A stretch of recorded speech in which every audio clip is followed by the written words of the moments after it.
গত ক্লাস পর্যন্ত, গত যে 3টি বা 4টি ক্লাস হয়েছে সেখানে তড়িৎ পরিবাহী এবং তড়িৎ বিশ্লেষ্য পরিবাহী, তড়িৎ বিশ্লেষ্য পরিবাহের বিভিন্ন ধর্ম নিয়ে আমরা আলোচনা করেছিলাম। আজকে আমরা কিছু গাণিতিক সমস্যা নিয়ে একটু কথা বলবো। তড়িৎ বিশ্লেষণ সম্পর্কিত যে সকল গাণিতিক সমস্যাগুলো আমাদের জানা আছে সেই বিষয়গুলো আমরা সমাধান করবো, যেটা গত ক্লাসেই কিছু ফর্মুলা তোমাদেরকে দিয়ে দেওয়া হয়েছিল।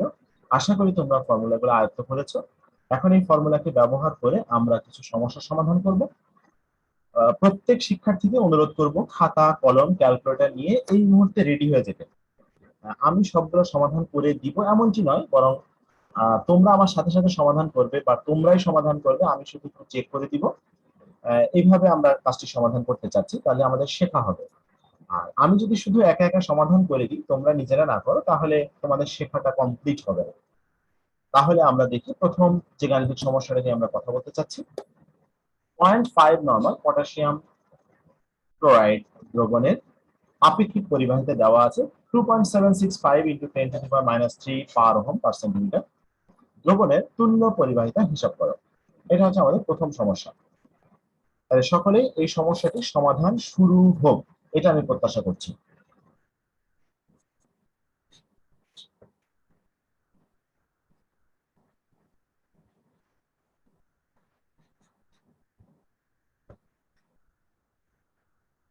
তাহলে এখানে আমাদের দেয়া আছে আপেক্ষিক পরিবাহিতা। আপেক্ষিক পরিবাহিতাকে আমরা কাপ্পা একক দ্বারা, প্রতীক দ্বারা প্রকাশ করি। তাহলে কাপ্পার মান দেওয়া আছে 2.765 ইন্টু 10⁻³ আর দ্রবণের ঘনমাত্রা দেওয়া আছে নর্মালিটিতে।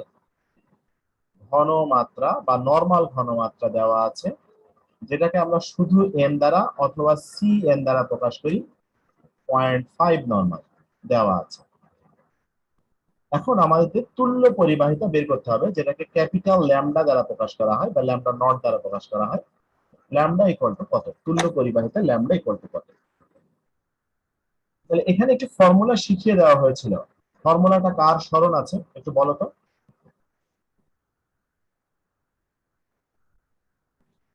মেহেদি, ফর্মুলাটা স্মরণ আছে তোমার? না স্যার। গত ক্লাসেই দিয়ে দেওয়া হয়েছিল। Lambda equal to kappa into lambda equal to kappa into 1000 1000 by N. By CN বা শুধু এন, যেভাবে লিখি। Very good. তাহলে এখন এই মানগুলো বসিয়ে দিলেই কিন্তু আমাদের ম্যাথ কমপ্লিট। তাহলে 2.765 into 10⁻³ into 1000 divided by CN, যেটা ঘনমাত্রা দেওয়া আছে 0.5। প্লিজ ক্যালকুলেশন দেখো তো, ক্যালকুলেশনে কত আসে result.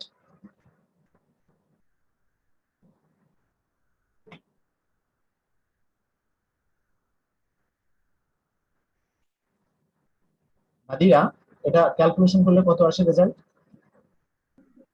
Sir 5.53। 5.53, thank you. 5.53 centimetre square আসবে, একটা square centimetre per gram equivalent. Per gram equivalent, এখানে ইকুইভ লিখে ডট দিলাম। এটা হচ্ছে আমাদের তুল্য পরিবাহিতার হিসাব। আশা করি সকলের হয়েছে। হয়নি এমন কেউ আছো কি যে স্যার আমি ম্যাথটা বুঝি নাই বা পারি নাই? সকলেই বুঝেছে এবং পেরেছে, ধন্যবাদ। আরেকটা ম্যাথ আমরা একটু দেখি। Another math. 0.005 normal potassium sulphate দ্রবণের তুল্য পরিবাহিতা হিসাব করো। এখানে দ্রবণের রোধ দেওয়া আছে 326 ওহম এবং কোষ ধ্রুবক দেওয়া আছে 0.2281 পার সেন্টিমিটার। তাহলে এইটা আমাদেরকে সমাধান করতে হবে। এটা একটু সবাই কলম ধরো এবং নিজেরা একটু সমাধান করতে চেষ্টা করো। দ্রবণের ঘনমাত্রা দেওয়া আছে 0.005 নরমাল আর রোধ আর এর মান দেওয়া আছে 326 ওহম। ওহমকে আমরা বানান করে ওহমে লিখবো। কোষ ধ্রুবক, কোষ ধ্রুবককে আমরা বিভিন্ন ভাবে প্রকাশ করতে পারি। ক্যাপিটাল এ দ্বারা প্রকাশ করতে পারি, অথবা স্মল এল বাই স্মল এ দ্বারা প্রকাশ করতে পারি, যার মান দেওয়া আছে 0.2281 পার সেন্টিমিটার। এখন আমাদেরকে তুল্য পরিবাহিতা ক্যাপিটাল ল্যামডা বের করতে হবে। কবিতা প্লিজ বোর্ডে লিখো না। আর তুমি যদি মনে করো বোর্ডে পুরোটা সলভ করে দিবে তাহলে সেটাও করতে পারো, আই ক্যান অ্যালাউ ইউ। হ্যাঁ কবিতা, বোর্ডে সলভ করে ফেলো।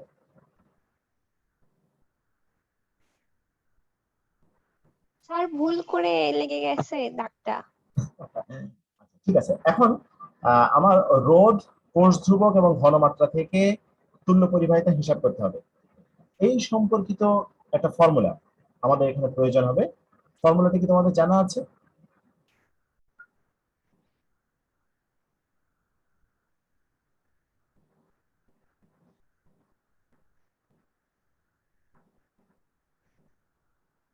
নাদিরা, জানা আছে ফর্মুলাটা?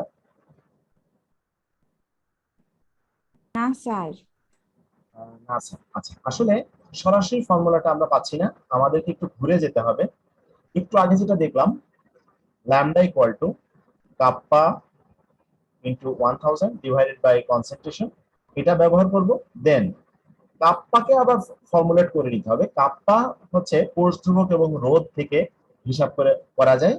সেটা হচ্ছে কাপ্পা ইকুয়াল টু, আমি এখানে পাশে লিখে দিই, নিচে লিখে দিই এখানে, কাপ্পা ইকুয়াল টু কোষ ধ্রুবক এল বাই এ, সরি এটা এল বাই এ লিখতে ছোট হাতের এ লিখতে হয়, ইন্টু 1 বাই আর।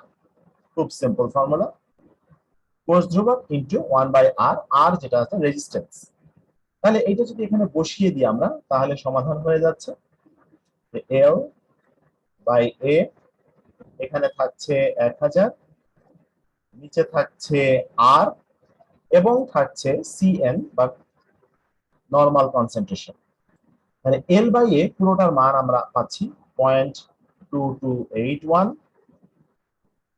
এর সাথে থাকছে 1000, আর নিচে রোধ আছে 326, আর নরমাল কনসেন্ট্রেশন আছে 0.005 নরমাল। এটা ক্যালকুলেট করলে আমরা রেজাল্ট পেয়ে যাচ্ছি। প্লিজ আমরা একটু ক্যালকুলেটর দিয়ে ক্যালকুলেশনটা করে ফেলি। তাসফিয়া তামান্না, জি স্যার। বিষয়টা বুঝতে পেরেছো? জি স্যার, বুঝতে পেরেছি। ক্যালকুলেশন করেছো? স্যার করছি। প্লিজ।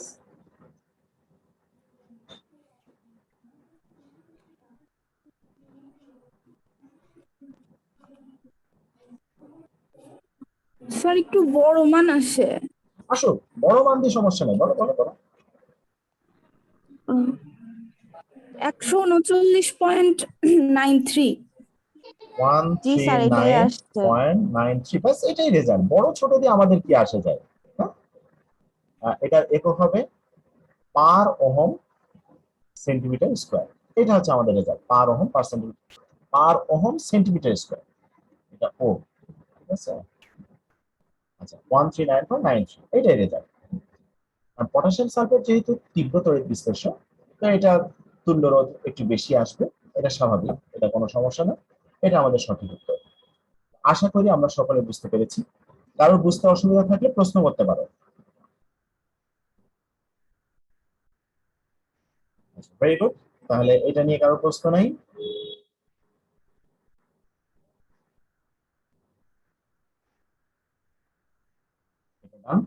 তাহলে আমরা আর একটা সমাধান করি।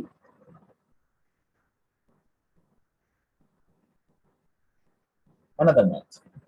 25 ডিগ্রি সেলসিয়াস তাপমাত্রায় অতি লঘু দ্রবণে সোডিয়াম সালফেট, সোডিয়াম ক্লোরাইড এবং বেরিয়াম ক্লোরাইড এর তুল্য পরিবাহিতা যথাক্রমে 130.12, 126.45। আচ্ছা, এটা কমার মতো হয়ে গেছে, এটা আসলে দশমিক হবে, একটু ঠিক করে নাও। এটা দশমিক হবে, 139.98 per ohm centimetre square. 25 degree Celsius তাপমাত্রায় বেরিয়াম সালফেটের তুল্য পরিবাহিতা গণনা করতে হবে। তাহলে দেওয়া আছে sodium sulphate, sodium chloride, barium chloride, আমাদেরকে বের করতে হবে বেরিয়াম সালফেটের জন্য। তার মানে এখানে আমাদেরকে কোল হ্রাসের সূত্রটি ব্যবহার করতে হবে, যেখানে আলাদা আলাদা কিছু তড়িৎ বিশ্লেষ্য দ্রবণের তুল্য পরিবাহিতা থেকে একটি দুর্বল তড়িৎ বিশ্লেষ্যের তুল্য পরিবাহিতাকে আমরা হিসাব করতে পারি। সেই ফর্মুলাটি আমাদেরকে এখানে ব্যবহার করতে হবে। বেরিয়াম সালফেট বিয়োজিত হলে বেরিয়াম আয়ন এবং সালফেট আয়ন তৈরি হয়। তাহলে আমরা এখান থেকে ফর্মুলা লিখতে পারি। আচ্ছা, ম্যাথ তো আমি করে দিচ্ছি, অথচ কথা ছিল তোমরা করবা। Lambda of barium sulphate equal to lambda of barium plus lambda of sulphate. এখন শুধু বেরিয়াম আর সালফেটের আমাদের কিছু দেওয়া নাই। বেরিয়াম আছে ক্লোরিনের সাথে আর সালফেট আছে সোডিয়ামের সাথে। তাহলে আমরা এখানে এক্সট্রা কিছু আয়ন নিয়ে ফেলি। বেরিয়াম যেটা আমার কাছে আছে সেটা তো আছেই, আমি বাড়তি এখানে সালফেটেরটা যোগ, সালফেট না, ক্লোরাইড যোগ করছি। বেরিয়ামের সাথে ক্লোরাইড যোগ করে নিচ্ছি, এবং যেহেতু বেরিয়াম ক্লোরাইডের সংকেত লিখতে আমার দুইটা ক্লোরিন লাগে, তাই আমি এখানে দুইটা ক্লোরিনের তুল্য পরিবাহিতাকে বিবেচনায় আনবো। এরপরে সালফেট আছে সোডিয়ামের সাথে, সুতরাং এক্ষেত্রে দুটো সালফেট, একটা সালফেটের জন্য দুটো সোডিয়াম আয়ন প্রয়োজন হবে, এই জন্য আমরা সোডিয়াম আয়নকে বিবেচনায় আনবো। আমি ইচ্ছাকৃতভাবে আজকে তোমাদেরকে মিউট করে দেই নাই, তার মানে এই না যে তোমরা ক্লাসে ডিস্টার্ব করবে। তোমরা আমার অত্যন্ত ভালো ছেলে, সুতরাং তোমরা এমন আচরণ করো, আমি এটা একেবারেই প্রত্যাশা করছি না। আমি যাকে জিজ্ঞাসা করবো সে বাদে সবার মিউট থাকা উচিত। তনিমা কবির, আমি তোমাকে সতর্ক করছি মিউট থাকার জন্য।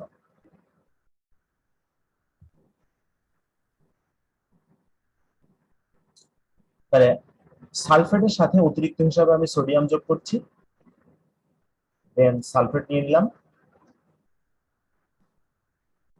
তাহলে এখানে আমরা দেখতে পাচ্ছি আমার মূল ইকুয়েশনে বেরিয়াম ছিল এবং সালফেট ছিল, কিন্তু অতিরিক্ত আমার দুইটা ক্লোরাইড এবং দুইটা সোডিয়াম আমি নিয়েছি। তাই এখানে আবার মাইনাস করে দিব, সোডিয়াম এবং সালফেটকে, ক্লোরাইডকে মাইনাস করে দিব, যাতে আর কোনো প্রবলেম না থাকে। দুটো সোডিয়াম এবং দুটো ক্লোরাইডের ইকুইভ্যালেন্ট পুরোটা একবারে যোগ করে মাইনাস আকারে লিখে দিলাম। তাহলে এখান থেকে আমরা এখন সহজেই ডিরাইভ করে লিখতে পারি, একটা বেরিয়াম আর দুটো ক্লোরাইড মিলে আমরা লিখতে পারি ল্যামডা অফ বেরিয়াম ক্লোরাইড। দুটো সোডিয়াম আর একটা সালফেট মিলে আমরা লিখতে পারি ল্যামডা অফ সোডিয়াম সালফেট।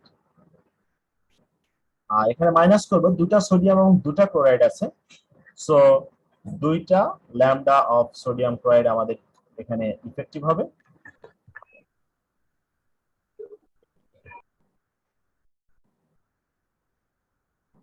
তাহলে বেরিয়াম ক্লোরাইডের জন্য ভ্যালু আমরা বসিয়ে দিই। বেরিয়াম ক্লোরাইডের জন্য আছে 139.98, 139.98।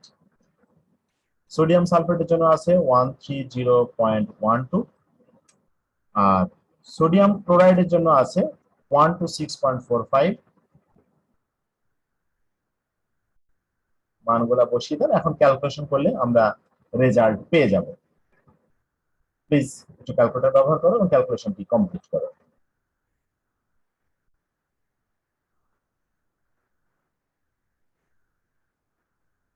হ্যাঁ তনিমা, তুমি কি বলতে চাচ্ছিলে এখন প্লিজ বলতে পারো।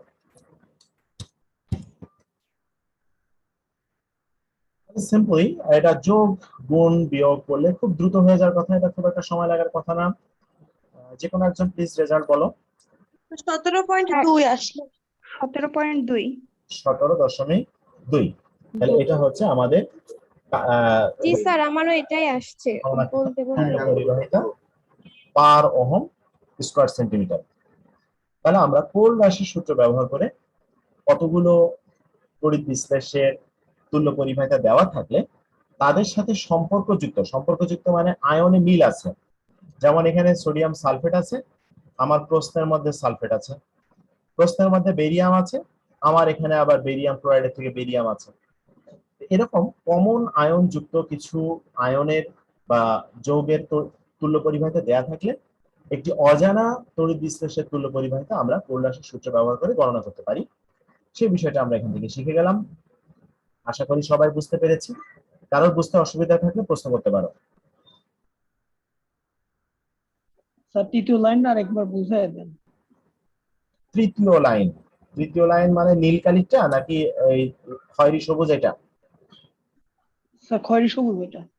আচ্ছা, এখন দেখো, প্রথমটা হচ্ছে বেরিয়াম সালফেটের বিয়োজন বিক্রিয়া, সেটা আমরা বুঝেছি। দ্বিতীয়টা হচ্ছে কোল্লাসের ফর্মুলাটা আমরা ইউজ করলাম।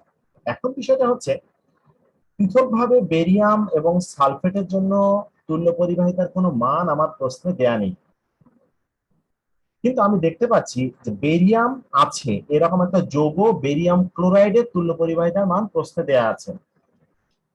তাহলে এই বেরিয়াম ক্লোরাইডের তুল্য পরিবাহিতাকে ব্যবহার করার স্বার্থে আমি বেরিয়ামের সাথে অতিরিক্ত দুটো ক্লোরাইড নিয়ে নিয়েছি। এটা আমার স্বার্থে আমি নিয়েছি, আমার প্রয়োজন।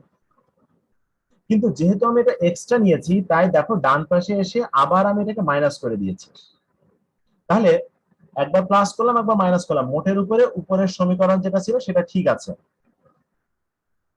কথা বুঝতে পেরেছো? জি স্যার, বুঝছি স্যার। এগেন সালফেটের জন্য, সালফেট আছে এমন একটা যৌগ প্রশ্নে দেওয়া আছে সোডিয়াম সালফেট। এই প্রশ্নের সোডিয়াম সালফেটের সাথে ডেটা নেওয়ার স্বার্থে আমি এখানে সোডিয়াম যোগ করলাম। যদি এখানে পটাশিয়াম সালফেট থাকতো তাহলে আমি পটাশিয়াম যোগ করতাম। তার মানে প্রশ্নে যে ডেটা দেওয়া আছে তার সাথে সম্পর্ক রেখে আমাকে এখানে অতিরিক্ত আয়নটি নিতে হবে। আর যেহেতু এটা প্রথম লাইনে নাই, আমি এক্সট্রা নিয়েছি, তাই এটাকে আবার মাইনাস করে দিলাম। তাহলে এই জন্য আমি এখানে রং ব্যবহার করলাম আলাদা, যাতে আমাদের বুঝতে সুবিধা হয় যে মূল খয়েরি রং যেটা, সেটা হচ্ছে মূল সমীকরণ। সবুজ রঙেরটা এক্সট্রা নিলাম, আবার মাইনাস করে দিলাম। এখন আমি জোড়া জোড়া মিলাবো, যে বেরিয়াম আর ক্লোরিন মিলে বেরিয়াম ক্লোরাইড, সোডিয়াম আর সালফেট মিলে সোডিয়াম সালফেট, আর সোডিয়াম আর ক্লোরিন মিলে সোডিয়াম ক্লোরাইড, যে তিনটা ডেটাই প্রশ্নে দেয়া আছে। এখন বসিয়ে দিলে আমার সমাধান হয়ে গেল। ক্লিয়ার ব্যাপারটা? জি স্যার। Thank you.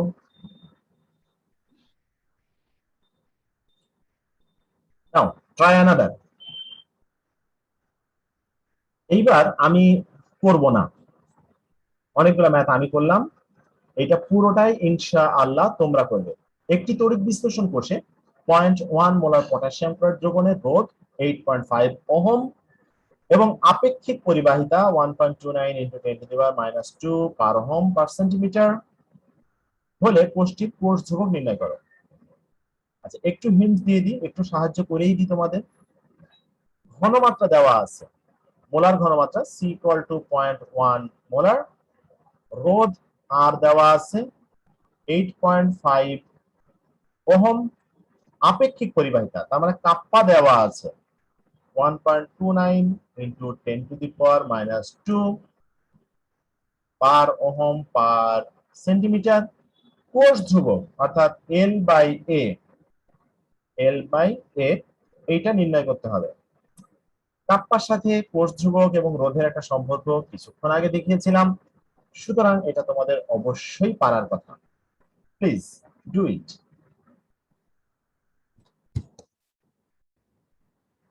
সিম্পল ছিল এটা। হ্যাঁ, একটু আগে আমরা যে ফর্মুলাটা ব্যবহার করেছিলাম, সিম্পলি L/A = স্যার একটা অ্যান্সার আনছি কিন্তু বড় অ্যান্সার আসছে। কত এসছে প্লিজ বলো। বড় আসুক, কোনো সমস্যা নেই। স্যার হচ্ছে এটা পাওয়ারে নিয়ে আসছি 3.87 × 10⁻23। আচ্ছা, কোথাও নিশ্চয়ই আমাদের ভুল হয়েছে। স্যার আমার অ্যান্সার আসছে হচ্ছে 0.10965। মনে হয় এখানে একটু ভুল হয়েছে। দেখো খুব সহজ, এটা আসলে এক লাইনের অঙ্ক। এই যে ফর্মুলাটা আমি লিখে ফেলেছি, অঙ্ক শেষ। এখন কাপ্পার মান বসাবো 1.29 × 10⁻², আর রোধের মান বসাবো 8.5। শেষ ম্যাথ। ও না, তোমার আনসারটা ঠিক আছে, রাইট। পরে যে বললো জি স্যার, আমারও এটা আসছে 0.10 0.10। এটা ঠিক আছে, 10965 না? জি স্যার। হ্যাঁ, এইটা ঠিক আছে। তো প্রথমে যে বললে তার আনসারটা আসলে ভুল হয়েছে। একটু খেয়াল করে দেখো, এখানে ঘনমাত্রার কোনো কাজ নেই, এটা জাস্ট কনফিউজ করার জি জন্য স্যার। দেওয়া হয়েছে। হুম, এই ফর্মুলাটা তোমাদের স্মরণ আছে, দেখো তোমরা শিখেছিলে আর সমানুপাতিক L by A, R equal to rho into L by A, তাহলে rho equal to R into A by L, R A by L. Then kappa equal to 1 by rho. 1 by rho মানে কি, তাহলে 1 by R into L by A, ঠিক আছে।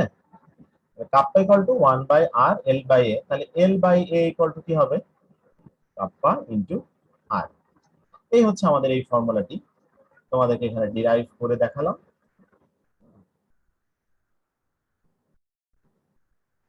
একটু পড়ালেখা করলেই বিষয়গুলো খুব সহজ। তোমরা অনেকে ভাবছো খুব কঠিন কিছু, বই কিনি নাই, হচ্ছে না, না এরকম ভাবার কোনো কারণ নেই। খুব সহজ, একটু মনোযোগ দিয়ে করলে দেখবা যে সবগুলা আনসার তোমরা পারছো ইনশাআল্লাহ। আচ্ছা, লাস্ট আর একটা ম্যাথ একটু চেষ্টা করি। এটাই আজকে শেষ করো। পটাশিয়াম ক্লোরাইড, হাইড্রোজেন ক্লোরাইড এবং নাইট্রিক অ্যাসিড এর অতি লঘু দ্রবণে তুল্য পরিবাহিত দেওয়া আছে। শুধুমাত্র পটাশিয়াম আয়নের জন্য আলাদা করে পরিবাহিত দেওয়া আছে 72। পটাশিয়াম নাইট্রেট দ্রবণে পটাশিয়াম আয়নের পরিবহন সংখ্যা হিসাব করে। তো পরিবহন সংখ্যা দিয়ে ফর্মুলা গতদিন দেখানো হয়নি, তো এইটা সিম্পলি ফর্মুলা, পটাশিয়াম আয়নের পরিবহন সংখ্যা ইকুয়াল টু শুধুমাত্র পটাশিয়াম আয়নের তুল্য পরিবাহিতা ভাগ যে দ্রবণের সাপেক্ষে বিবেচনা করতে হবে। যেমন এখানে বলা হচ্ছে পটাশিয়াম নাইট্রেট দ্রবণে, তাহলে পটাশিয়াম নাইট্রেট দ্রবণের সাপেক্ষে হলে lambda of potassium nitrate, lambda of potassium nitrate দিলে হয়ে যাচ্ছে। খুব সিম্পল। তাহলে আমাদের পটাশিয়াম আয়নের পরিবাহিতা বের দেওয়া আছে 72, পটাশিয়াম নাইট্রেটের পরিবাহিতা দেয়া নেই, যেটা আমরা কোল্ড রাশির সূত্র থেকে বের করে ফেলতে পারি। প্লিজ দ্রুত করে ফেলো, দেন বসাই দিলে আমাদের কাজ শেষ।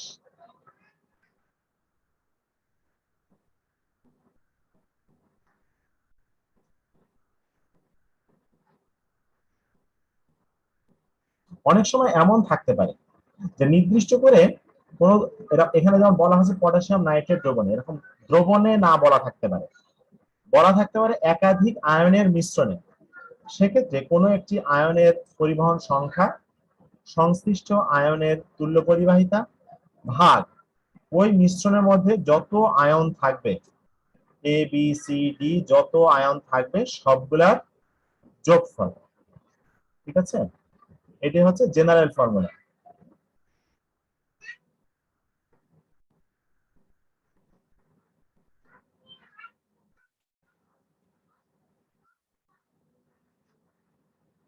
কোন নির্দিষ্ট দ্রবণ উল্লেখ থাকলে সেই দ্রবণের পরিবাহিতা দিয়ে ভাগ করতে হবে। কোন নির্দিষ্ট দ্রবণ উল্লেখ না থেকে যদি বলে অনেকগুলো আয়নের মিশ্রণ, তাহলে সবগুলো আয়নের সমষ্টি দ্বারা ভাগ করতে হবে।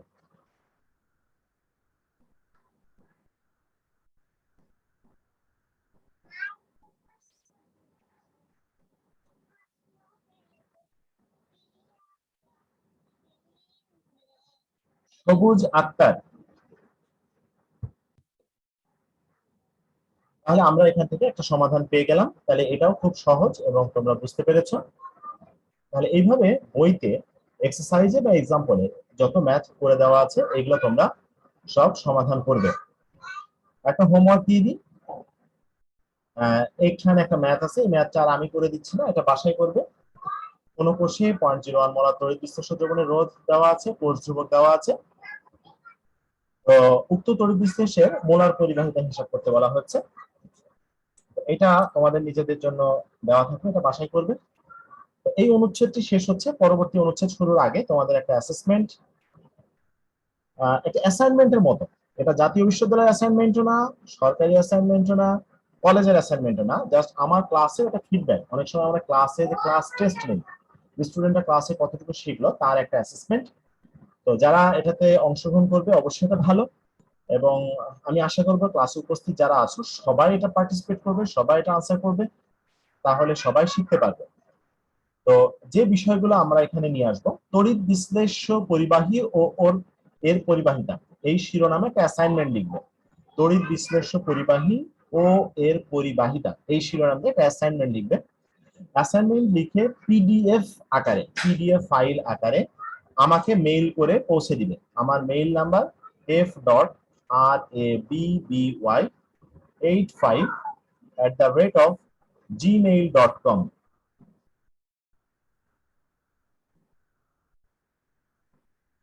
এই এক মেইলে মেইল করে দিবে। আর যদি কেউ কলেজের আশেপাশেই থাকো, কাছেই থাকো বা আমার বাসার নিকটে থাকো, সেই ক্ষেত্রে স্বাস্থ্যবিধি মেনে যদি মনে করো যে তুমি এসে পৌঁছে দিবে, সেটা দিতে পারো।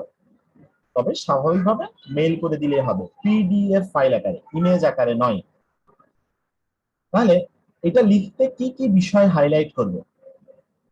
এক হলো তড়িৎ পরিবাহী সম্পর্কে, অর্থাৎ তড়িৎ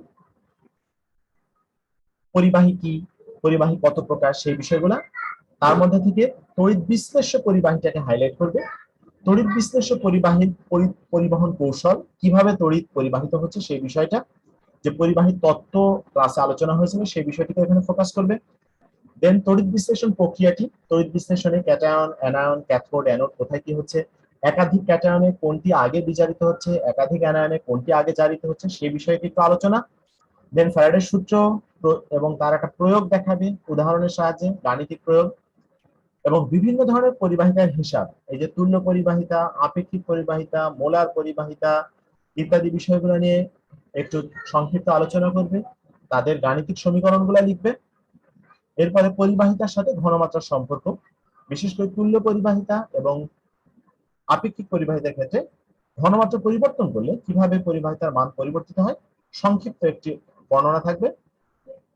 সর্বশেষ তড়িৎ বিশ্লেষণের তুল্য পরিবাহিতা নির্ণয়, অর্থাৎ কোল রাশির সূত্র ব্যবহার, এই সম্পর্কিত ডিটেলস একটা প্রতিবেদন আকারে অ্যাসাইনমেন্ট যেভাবে লিখতে হয় সেভাবে লিখবে। এবং পরবর্তী 7 দিনের মধ্যে, অর্থাৎ আগামী রবিবার এর ক্লাসের মধ্যে তোমরা এটা কমপ্লিট করে আমার নিকট ইমেইলের যোগে প্রেরণ অথবা হাতে হাতে পৌঁছানো, যেভাবে তোমাদের সুবিধা হয় একটু পৌঁছাতে চেষ্টা করবে। বিষয়টি কি সবার কাছে ক্লিয়ার হয়েছে?